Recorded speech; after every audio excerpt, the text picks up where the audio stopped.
할렐루야. 세계 선교를 위해서 기도하시는 성도 여러분의 기도가 응답받는 한 해가 되기를 주의 이름으로 축원합니다. 오늘 여러분과 함께 나눌 말씀은 요한복음 16장 23절로 24절 말씀입니다. 그날에는 너희가 아무것도 내게 묻지 아니하리라. 내가 진실로 진실로 너희에게 이르노니 너희가 무엇이든지 아버지께 구하는 것을 내 이름으로 주시리라. 지금까지는 너희가 내 이름으로 아무것도 구하지 아니하였으나 구하라. 그리하면 받으리니 너희 기쁨이 충만하리라. 이 본문의 말씀을 가지고 응답의 기쁨이란 제목으로 함께 말씀을 나누려고 합니다. 우리가 많은 기도를 드리지만 기도에 응답하시는 그 응답을 통해 정말 우리가 기쁨이 충만함을 누려본 경험이 있는지 생각해 보아야 합니다. 왜냐하면 그리스도의 이름으로 구하여 간구한 것에 대한 응답을 받을 때에 우리의 기쁨이 충만하다고 말씀하셨기 때문입니다. 당연히 기도의 응답을 받으면 기뻐하는 것은 당연한 것입니다. 그러나 그 기쁨이 진정으로 구하는 것에 대한 받음으로 인한 기쁨인지 우리의 기도에 응답하시는 하나님의 은혜로 인한 기쁨인지 우리는 그것을 구별해 보아야 하는 것입니다. 특별히 오늘 말씀 가운데서 내 이름으로 구하면 내 이름으로 주시리라 이런 표현을 보게 되어집니다. 사람들은 종종 자신의 이름과 자신의 나이에 걸맞지 않는 행동을 하는 사람들을 이렇게 말하곤 합니다. 나이값 좀 하면 좋겠다. 이름값을 하지. 우리는 그리스도인이라는 이름값을 가지고 있습니다. 하나님의 자녀라는 이름값을 가지고 있습니다. 사는 동안 우리가 과연 하나님의 자녀라는 그 이름값을 하며 살았는지, 그 이름값에 걸맞는 행동을 하며 이웃들을 섬겨왔는지, 우리가 그러한 삶을 살 때에 우리에게는 기도의 응답을 통한 기쁨이 충만한 삶이 되고 그 기쁨의 충만함으로 인하여 다른 이를 섬기며 주의 말씀대로 순종하며 살아갈 수 있는 힘이 생겨날 것입니다. 본문에 말씀한 것과 같이 오늘 말씀을 나누는 이 응답의 기쁨이라는 제목과 함께 과연 우리가 그리스도인이라는 그 이름값을 하며 살았는지 생각해 보려고 합니다.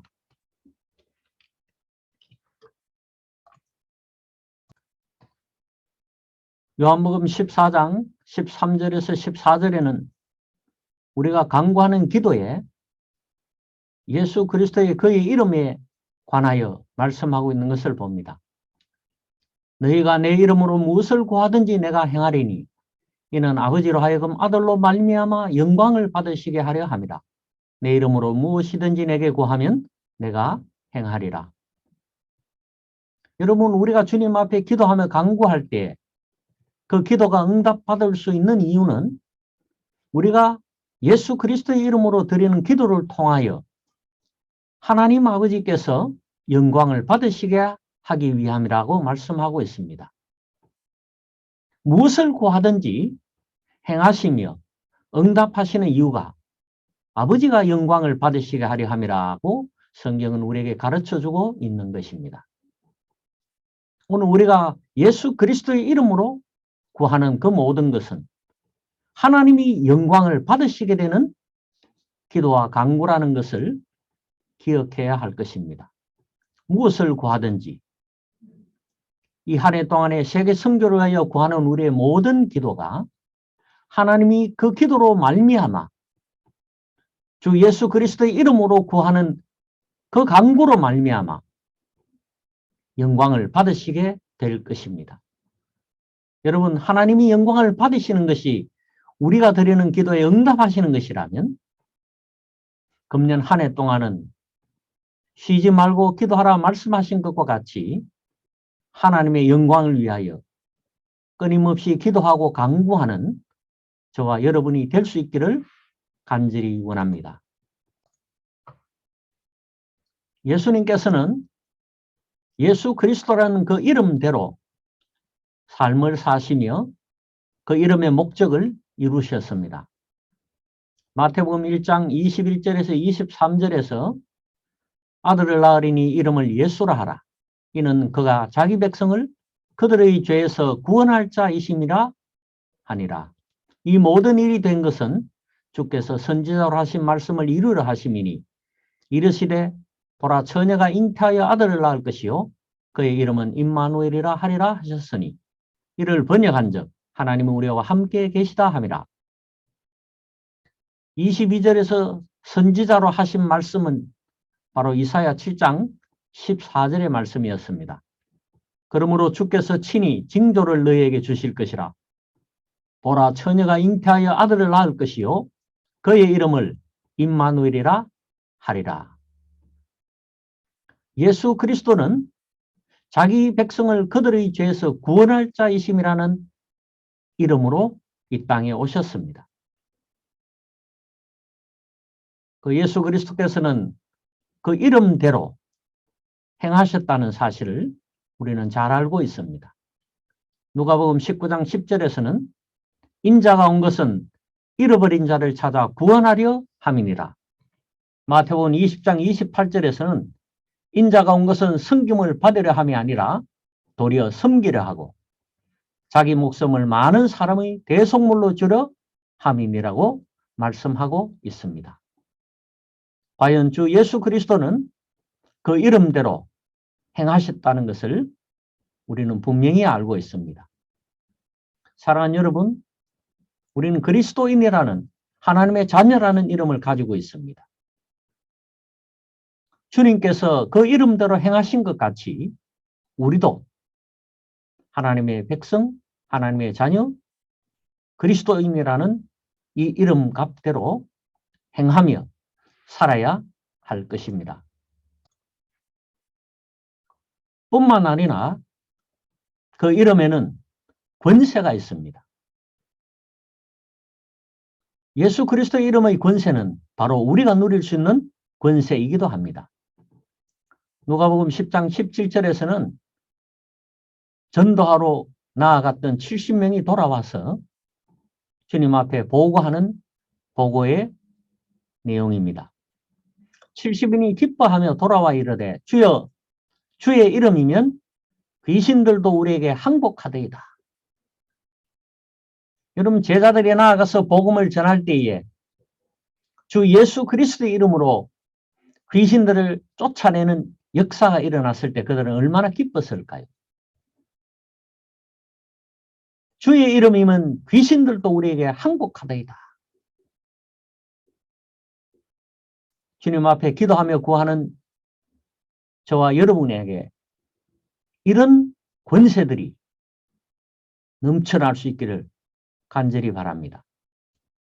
사도행전 3장 6절에서는 베드로가 이르되 음과 그는 내게 거니와 내게 있는 이것을 네게 주노니 나사렛 예수 그리스도의 이름으로 일어나 걸으라 하고 베드로가 담대히 성전 미문에 앉아있는 걷지 못하는 자에게 나사렛 예수 그리스도의 이름으로 일어나 걸으라 했을 때에 뛰며 일어나 걸으며 뛰며 하나님을 찬송했다라고 성경은 기록하고 있습니다. 나사렛 예수 그리스도의 이름은 바로 걷지 못하는 자를 걷게 하는 능력도 있다는 것을 성경은 우리에게 보여주고 있습니다. 코로나19와 같은 이 어려운 상황 속에 주저앉아 일어날 수 없는 상황에 처한 자들, 마치 걸을 수 없는 사람과 같이 다시 일어날 희망과 소망이 없는 자들을 향하여 나사렛 예수 그리스도의 이름으로 일어나 걸으라 선포함으로 그가 일어나 걸을 수 있었던 것 같이 이웃을 위로하고 이웃에게 힘과 소망을 줄 수 있는 저와 여러분이 되어야 할 것입니다. 이런 권세의 이름을 우리에게 주셨고 우리는 이런 권세 있는 이름으로 주 예수의 이름으로 기도하고 있는 것입니다. 사도행전 4장 30절에서는 손을 내밀어 병을 낫게 하시옵고 표적과 기사가 거룩한 종 예수의 이름으로 이루어지게 하옵소서 하더라. 베드로와 요한이 공회에서 하나님에 대하여 변명하였습니다.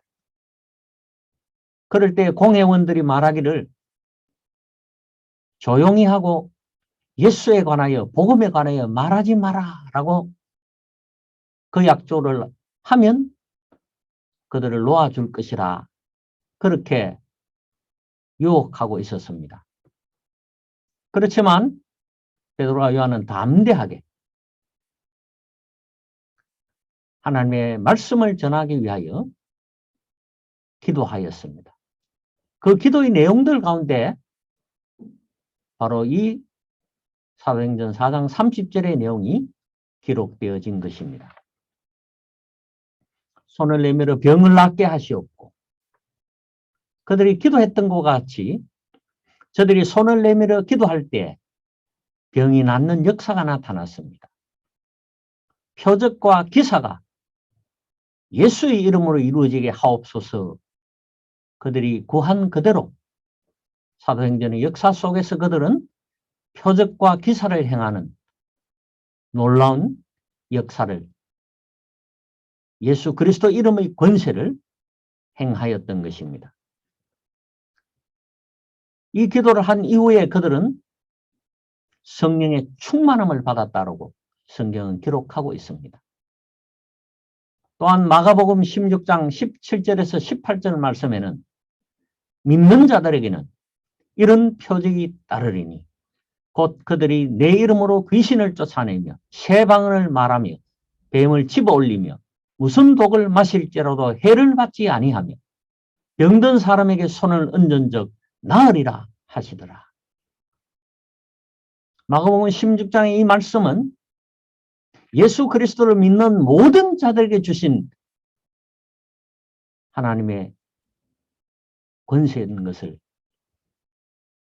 이 권세를 주신 것은 바로 우리로 하여금 세계 선교를 위하여 힘있는 증거자가 되고 담대히 복음을 전가할 수 있는 권세와 능력을 허락하여 주신 것을 말씀하고 있는 것입니다. 믿는 자들에게는 이 말씀의 표현은 주 예수 그리스도의 일꾼된 제자들은 또는 하나님의 자녀는 이런 말과 동일할 것입니다. 왜냐하면 하나님을 믿는 자는 하나님의 자녀가 된다고 말씀하셨기 때문입니다.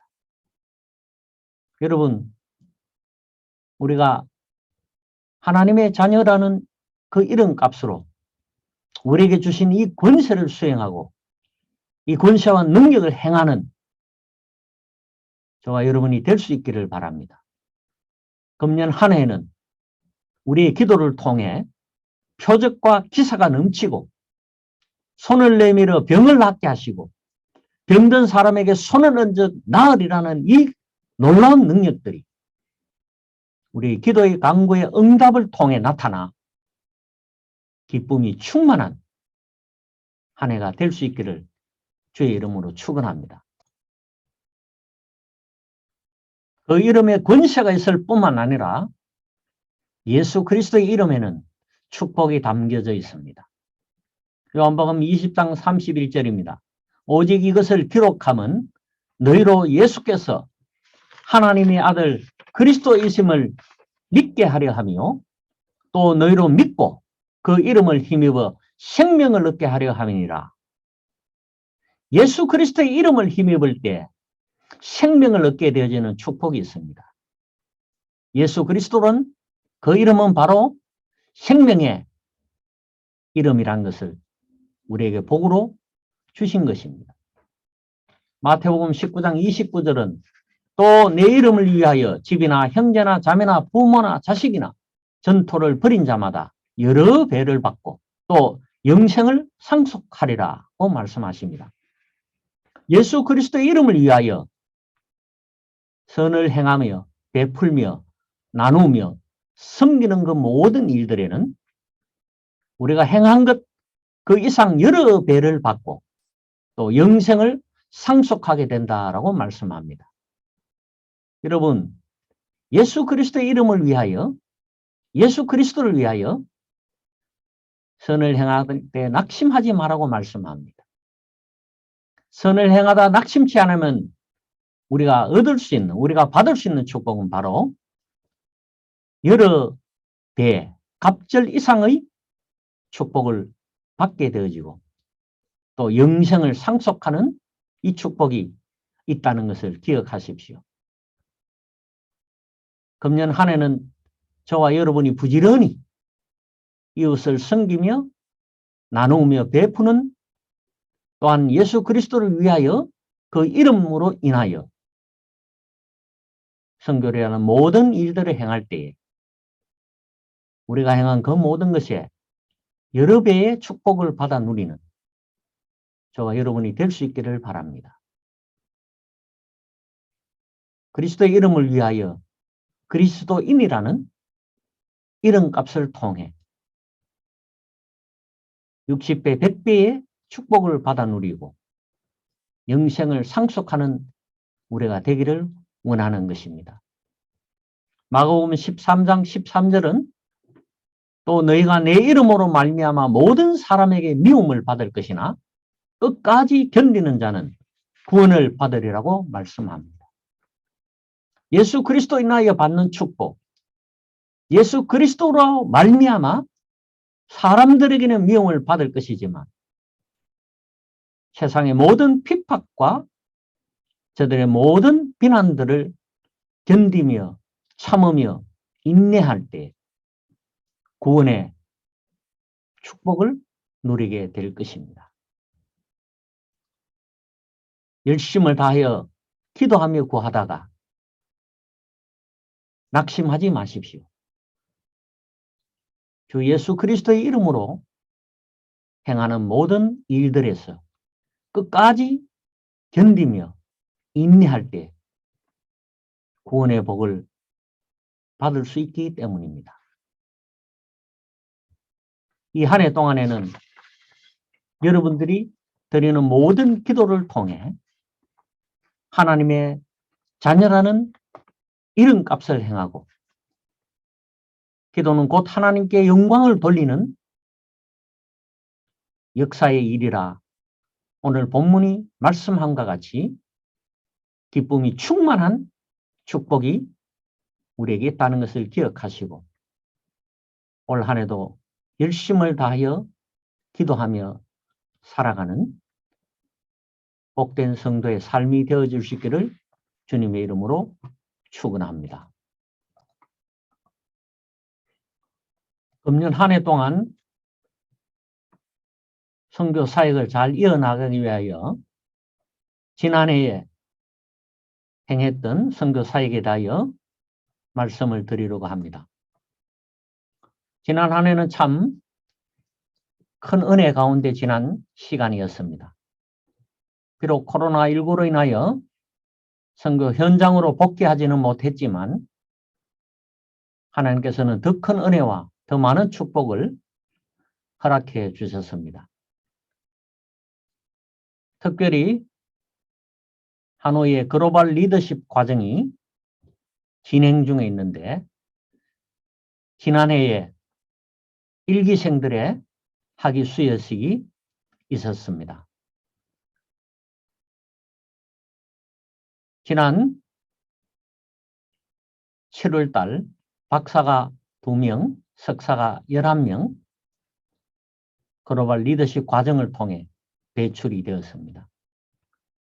특별히 감사한 것은 이 박사 2명의 학위 수혜자들이 2기, 3기생들의 수업에 함께 참여하며 저들을 섬기며 돕는 일을 한 것입니다.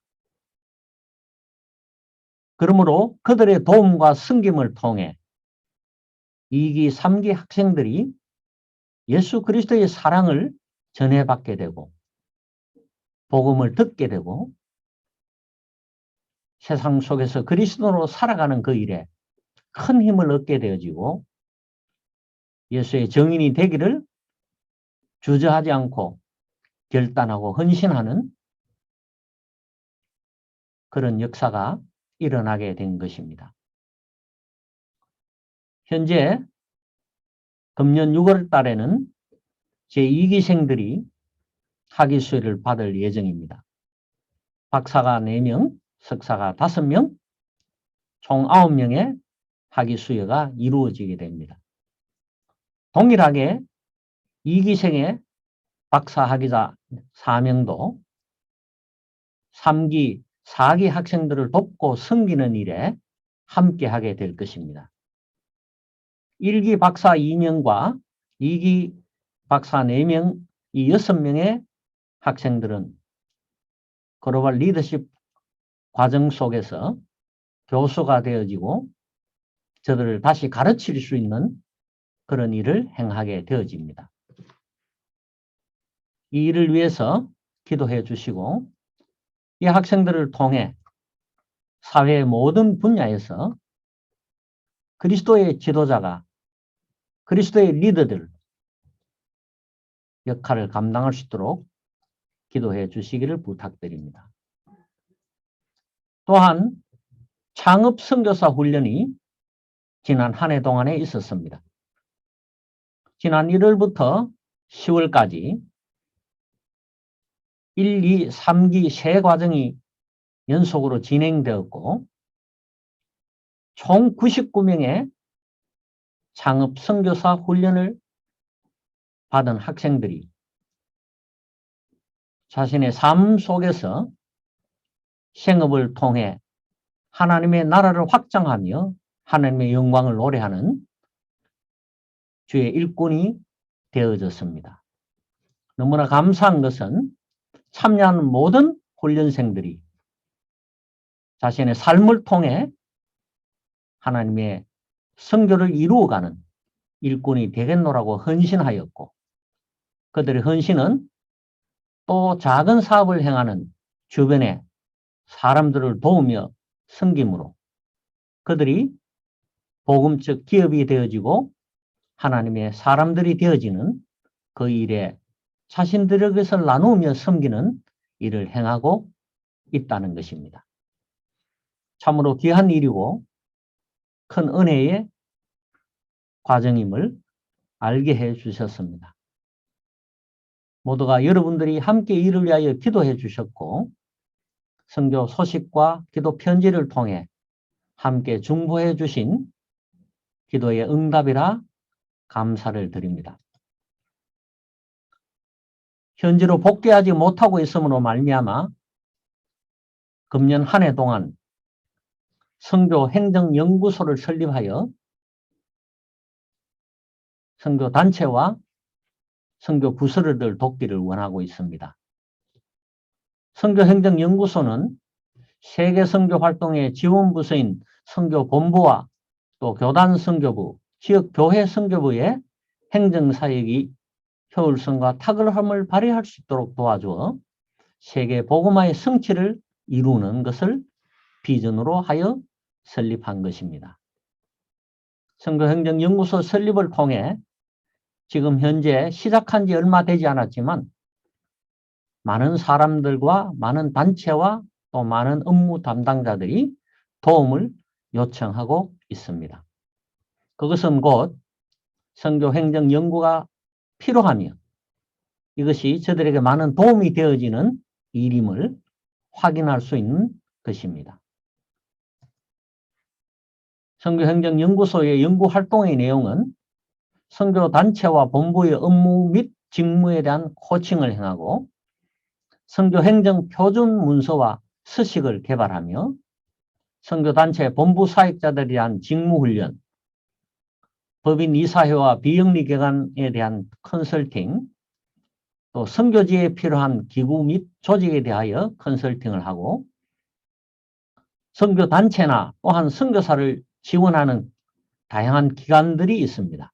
병원이나 또 차량으로 또 선교관으로 선교사를 지원하는 이 기관들에 대하여 그들이 잘 활동할 수 있도록 가이드라인을 제공하는 것입니다. 뿐만 아니라 많은 컨설팅을 통해 컨설팅 결과의 자료를 발표하고 그것을 함께 공유함으로 선교단체와 선교 행정 담당 사역자들이 탁월한 사역을 감당할 수 있도록 돕게 될 것입니다. 이렇게 기도해 주십시오.